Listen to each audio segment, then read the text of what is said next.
Brianna, wow, grabe. Sobrang sweet ng personality, sobrang chill niya, sobrang nakakatuwa lang na parang sobrang happy siya na maging part ng Team Stelbound and sobrang happy rin ako na ako yung pinili niyang coach. Coach Stel po. Dami kong naiisip for her na songs na sana open din siya gawin yon.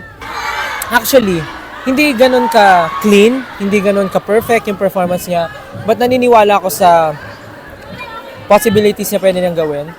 At naniniwala ako sa kakayanan ng boses niya. Alam kong may potential siya. Kaya umikot ako dahil gusto kong matuklasan yon na ako yung kasama niya. And yeah, looking forward to see her, to have a rehearsal with her, and ma-meet niya yung ibang Team Stelbound.